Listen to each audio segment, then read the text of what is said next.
লালমনিরহাটে তিস্তার পানি কমে নেমেছে বিপদসীমার নিচে, তবে এখনও তলিয়ে আছে নিচু এলাকার ঘরবাড়ি, ফসলি জমি। এ নিয়ে বিস্তারিত জানাতে যোগ দিচ্ছেন সহকর্মী মাজহারুল ইসলাম। মাঝার, পানি তো কমেছে, নিচু এলাকার পানি নামছে না কেন?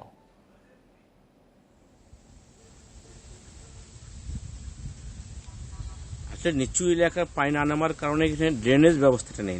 ড্রেনেজ ব্যবস্থা যদি থাকতো এবং পানি নিষ্কাশনের যদি ব্যবস্থা থাকতো, তাহলে কিন্তু বন্যা দুর্গত এলাকা এবং নিম্ন এলাকা যেগুলি আছে সেগুলি থেকে পানি কিন্তু নিষ্কাশন করা সম্ভব ছিল। আর এখানে একটি বিষয় হচ্ছে, সেটা তিস্তা নদীর যে মহাপরিকল্পনা, এই তিস্তা নদীর মহাপরিকল্পনাটা যদি বাস্তবায়ন করা যায়, তাহলে কিন্তু জেলার 5টি উপজেলা সহ আমাদের পাশে যে কুড়িগ্রাম জেলা রয়েছে, গাইবান্ধা জেলা রয়েছে, এই জেলাগুলি কিন্তু লালমনিরহাটের পাশাপাশি এই জেলাগুলি কিন্তু উপকৃত হবে।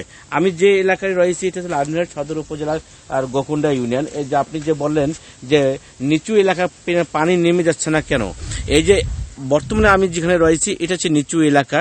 এখানে রূপা আমন চাষাবাদ করা হয়েছিল এবং এই নিচু এলাকা পানি নিষ্কাশনের ব্যবস্থা না থাকার কারণেই কিন্তু এখানে ব্যাপক যে রূপা আমন চাষাবাদ করা হয়েছিল তা কিন্তু নষ্টের মুখে। পানি এখন বর্তমানে এই রূপা আমনগুলি পানিতে নিমজ্জিত রয়েছে। এই নিমজ্জিত হওয়ার কারণে কিন্তু কৃষকরা ক্ষতিগ্রস্ত হচ্ছে এবং এই আবাদি যদি ফসল যদি নষ্ট হয়ে যায় এবং পানি যখন শুকিয়ে যাবে, এখানে দ্বিতীয়বারের মতো যদি আবাদ করা যায়, তাহলে কিন্তু কৃষকের যে ক্ষতিটা হবে, প্রায় লক্ষ লক্ষ টাকা ক্ষতি হবে। এই ক্ষতি তারা পুষিয়ে নিতে পারবে না।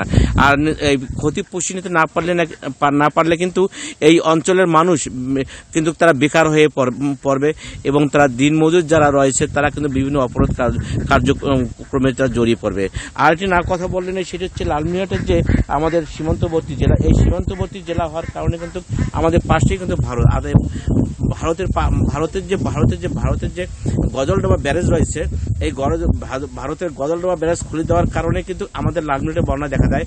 আর একটি মূল কারণ হচ্ছে ভারী বর্ষণ এবং পাহাড়ি ঢল এবং ভারী বর্ষণের কারণে কিন্তু জেলার হাতীবান্ধা, পাটগ্রাম, কালীগঞ্জ, আদিতমারি এবং লালমনিরহাট সদর উপজেলার বিভিন্ন ইউনিয়ন বন্যায় প্লাবিত হয় এবং গত 2 দিনের বন্যায় কিন্তু 10,000 মানুষ পানিবন্দী হয়ে পড়ে এবং এখানে জেলা প্রশাসন ইতিমধ্যে 45 মেট্রিক টন জিআর চাল এবং 2.5 লক্ষ টাকা তারা বিতরণের কাজ অব্যাহত রেখেছে এবং পানি উন্নয়ন বোর্ডও সার্বক্ষণিক নজরদারিতে রেখেছে যাতে কোথাও বেড়িবাঁধ না ভেঙে যায়। এই জন্য এই ছিল আমার কাছে সর্বশেষ খবর।